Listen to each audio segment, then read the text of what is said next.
Skin care করতে ভালোবাসি না এরকম মেয়ে বোধহয় নেই। তো আমিও তার ব্যতিক্রম নই।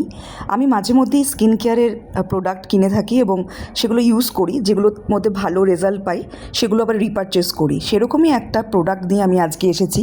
সেটা হচ্ছে হাইফেনের 44% rice water brightening serum pads. এটা সত্যিই খুব ভালো। এটা আমার 3 নাম্বার আমি পারচেস করেছি, 3 নাম্বার থার্ড টাইম। তো এটাতে অ্যাকচুয়ালি সিরাম প্যাড, মানে ছোটো ছোটো এরকম গোল গোল প্যাডের মতো রয়েছে এবং তার মধ্যে সিরাম দেওয়া রয়েছে।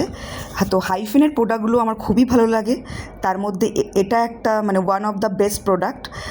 যে কোনো মানে স্কিনকে তোমার ব্রাইট করতে ভীষণ ভালো সাহায্য করে। স্কিনে কোনো কালচে দাগ থাকলে, কোনো কালো স্পট থাকলে বা একটু মানে আন্ডারটোন হয়ে গেলে পরে এইটা দিয়ে তুমি যদি টোনার ইউজ করো, প্রথমে যেমন মুখটা ক্লিন করে নিলে যে কোনো ফেস ওয়াশ দিয়ে ক্লিন করার পরে একটা ভালো টোনার ইউজ করে তারপরে এই সিরাম প্যাডগুলো, এই দেখো এরকম ছোটো ছোটো হোয়াইট কালারের ছোটো ছোটো প্যাড, সিরাম প্যাড, এগুলো দিয়ে জাস্ট সোয়াইপ করবে মুখটাকে। টোনারটা যখন শুকিয়ে যাবে, এটা রেগুলার বেসিসে করবে। আমি দিনের বেলা, রাতের বেলা দুবেলাই করি। কখনো কখনো হয়তো দিনের বেলা টাইম হয় না, তো ম্যাক্সিমাম রাতের বেলাই করি।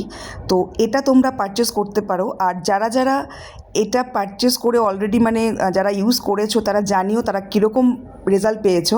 আমি তো খুব ভালো রেজাল্ট পেয়েছি। আমার কমপ্লেকশন একটু আন্ডারটোন আছে, কিন্তু আমি এটা করে খুব ব্রাইট হয়েছে আমার স্কিনটা।